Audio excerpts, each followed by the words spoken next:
नमस्कार दोस्तों, मैं राकेश भारद्वाज। दोस्तों, जिस तरीके से आप सभी को पता है, लगातार जो है मुहिम के अंदर प्रधानमंत्री आवास योजना के तहत जो लोगों को मकानों की किस्तें मिलनी थी, उसको लेकर हमारे साथ आज सतबीर सैनी मौजूद है और साथ ही साथ वार्ड नंबर 8 से सोनू। जैसा कि आप सभी ने देखा भी था कि मैंने सतबीर की पहले भी वीडियो डाली थी, जिसमें इन्होंने बताया था कि इनके साथ जो प्रधानमंत्री आवास योजना के तहत जो इनको फायदा मिलना था, उसके अंदर इनके साथ गलत हुआ है। इनको वो बेनिफिट नहीं दिया गया। किसी ना किसी तरीके से क्या लालच था, क्या नहीं, जैसा कि इनके द्वारा बताया भी गया था, इनसे पैसे भी मांगे गए और एक दो बार इनके ऊपर एफआईआर भी दर्ज हुई थी। अभी आप सभी ने देखा जिस तरीके से मुहिम के अंदर उपायुक्त महोदय पहुंचे थे जन समस्या सुनने के लिए, उस दिन भी ये लोग उपायुक्त महोदय के सामने पहुंचे और अपनी शिकायत रखी। सबसे पहले तो मैं सतबीर जी आपसे बात करना चाहूंगा। सतबीर जी, क्या कारण है? आपकी खबर हमने पहले भी चलाई थी और कहीं ना कहीं सांसद महोदय भी हमारे रामचंद्र जांगड़ा जी इस मामले में इन्वॉल्व हो चुके हैं। उनका भी कहना है कि अब पूरे मामले की जो है जांच करवाई जाएगी। उसके बावजूद फिर से आपको हमारे पास आना पड़ा। क्या पूरा का पूरा मामला जो है वो बताइए। नमस्कार सर। सबसे पहले तो मैं ये कहना चाहता हूँ मैम की जनता से, कई लोग मेरे टच में आए हुए हैं, वो आने से घबराते हैं। और आज अखबार में हमारे पूर्व प्रधान उन्होंने एक ऐड निकाले है जी, मैम नगर पालिका के पूर्व प्रधान ने, कि जो जिसको लाभ नहीं दिया जा सक दिया मेरे को या सोनू को, इनका अब अनअप्रूव्ड एरिया में वहाँ पर फत्ते ने और शमशेर खरकड़ा ने खुद गली निर्माण किया था मुकेश एमसी के साथ, जो मेरे मकान से आगे है दो, उनमें निर्माण कार्य किया था खुद फतेह सिंह ने। जिस टाइम इन्होंने भ्रष्टाचार फैलाना, उस टाइम तो एरिया में ले लेते हैं नगर पालिका के हद में। और जब किसी गरीब आदमी का कोई सरकारी योजना से ताल्लुक होता है, तो जब उस टाइम ये आम पब्लिक को परेशान करते हैं कि भाई ये अप्रूव्ड एरिया से बाहर है या मीटर लगवाना, जब भी कह देते हैं। तो जी मेरे पास नक्शा भी है, जो अप्रूव्ड कॉलोनी है, जो ये गौशाला बनी हुई है फरवाड़ा रोड पे, इससे उरली साइड का एरिया सारा खसरा नंबर 877 में आता है।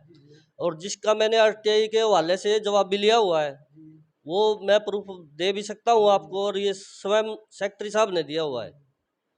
और अब ये प्रधान जी ऐसे चाहते हैं, पहली बात तो जिस टाइम हम 24/6 को वहाँ पे गए डीसी साहब के पास, वहाँ पे जो हमारी हालिया चेयरमैन होनी चाहिए थी, वो होनी चाहिए थी।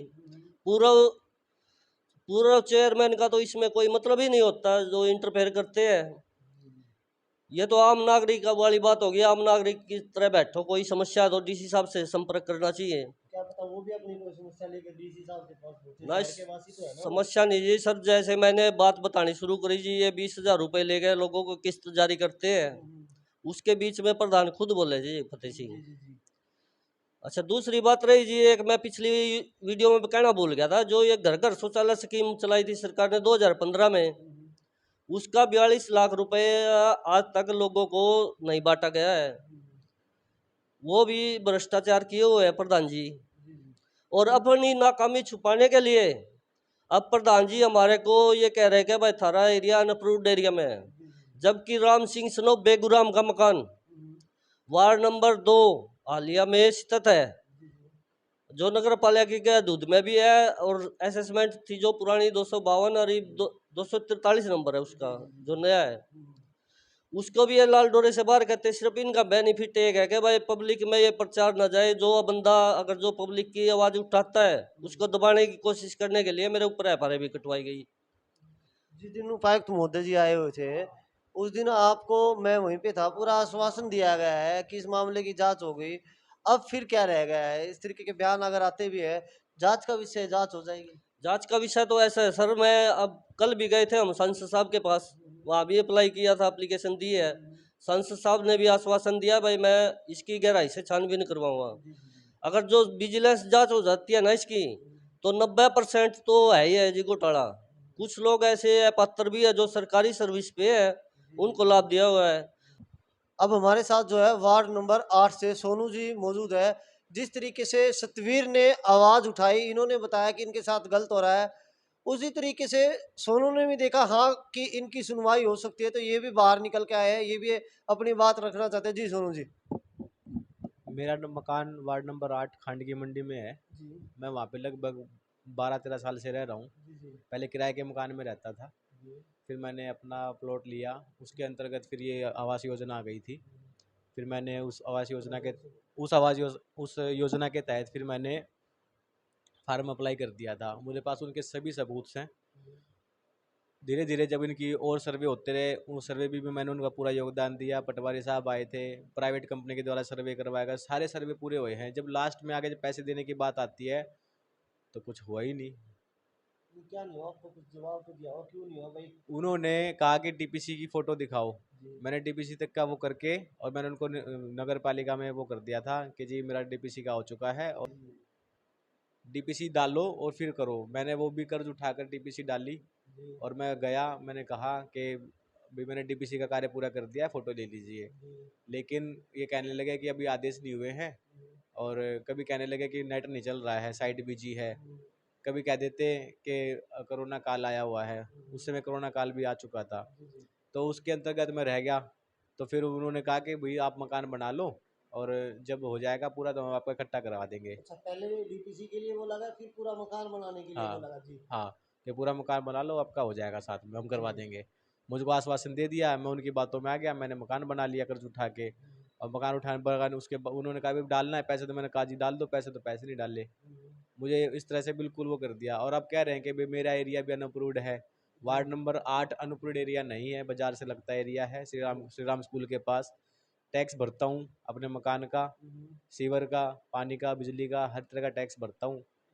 फिर भी मुझको ये बता दिया गया कि अनअप्रूव्ड एरिया है। अच्छा, वो कोई एक वीडियो भी बनाई थी आपने जिसमें दिखाया जा रहा है कि आपका जो मकान है उसके साथ में लगते ही साथ में दो मकान है, तीन। 2-3 मकान है, वो भी उनमें भी तो आवास योजना के तहत उनको पैसा मिला है। जी जी तो वो वार्ड नंबर 8 से कैसे हो गया कि वो आसमान में बने मकान है क्या? जी।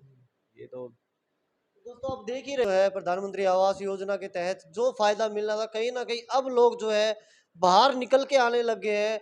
उनको लग रहा है कि उनको न्याय भी मिल सकता है। अगर इसी तरीके से महम के शहरवासी कोई और भी है, किसी के साथ गलत हुआ है, लगता है कि उनको जो फायदा मिलना चाहिए था वो फायदा नहीं मिला है, वो भी हमारे कैमरे के सामने आ सकते हैं, अपनी बात रख सकते हैं। और साथ ही साथ मैं जो पूर्व चेयरमैन हमारे फतेह सिंह जी है, उनसे भी कहना चाहूँगा, जिस तरीके से उन्होंने अखबार के अंदर एक बयान दिया है, आज मैंने भी देखा वो बयान, कि जो आरोप सतवीर जी द्वारा लगाए जा रहे हैं, जिस कॉलोनी का ये जिक्र कर रहे हैं, वो कॉलोनी अनअप्रूव्ड है। अगर वाकई वो कॉलोनी अनअप्रूव्ड है, ये झूठ बोल रहे हैं, कहीं ना कहीं इनके ऊपर भी कार्रवाई होनी चाहिए, क्योंकि किसी को इस तरीके से बार बार बदनाम करना वो सही नहीं है। और साथ ही साथ अगर उनके पास कोई इस तरीके के सबूत है कि वो कॉलोनी जो है अनअप्रूव्ड है, तो वो सामने लेकर उनको भी अपनी बात रखनी चाहिए, ताकि जो है शहरवासियों को भी पता चल सके। एक जो पहले चेयरमैन रह चुके हैं और अब उन्हीं के परिवार से भारती पवार जी चेयरमैन हैं, इस तरीके से किसी की छवि को ठेस ना पहुंचे, तो इसलिए उनको भी पूरे के पूरे अपने तथ्यों के आधार पे सबूतों के साथ जो है कैमरे के सामने आना चाहिए और अपनी बात रखना चाहिए। तो जिस तरीके से हमने इनका पक्ष सुना है, अगर पूर्व चेयरमैन फतेह सिंह जी कैमरे के सामने आके कोई बात रखना चाहते हैं, उनका भी पक्ष सुनने के लिए तैयार है। और साथ ही साथ एक बड़ी बात, जिस तरीके से आपको तो लगभग मेरे ख्याल से इस पूरी कार्रवाई के अंदर 2-3 साल हो गए हैं। मेरे पास सारे डॉक्यूमेंट है। 2014 में अप्रूव्ड हुई है, सरकार गवर्नमेंट थी उसकी, कांग्रेस की, उस टाइम अप्रूव्ड हुई है। नाली, सीवरेज, पानी, लाइट, सारी व्यवस्था इन्हें खुद करी है जी। फतेह सिंह के हाथ कार्यकाल में हुआ है लाइट, सीवरेज और ये, वो तो अप्रूव्ड होगी 2014 में हरिनगर कॉलोनी। और अब फतेह सिंह ने अगर जो कोई ऐतराज है तो हम शामी आप बात करा लो हमारी, उसमें अब पता चल जाएगा स्पष्ट। मैं झूठ बोल रहा हूँ या मैं झूठा हूँ तो मेरे ऊपर एफआईआर दर्ज करवा दो सरकार। अगर जो फतेह सिंह झूठ बोलते हैं तो उनके खिलाफ कर दो। मैं तो प्रूफ ले रहा हूँ इनके आरटीआई के लगभग माध्यम से। इस पूरी कार्रवाई के अंदर आपको मेरे ख्याल से 2-3 साल तो हो गए होंगे। 4 साल हो गए सर। 4 साल हो गए हैं इसको लेकर के इनकी सुनवाई हो।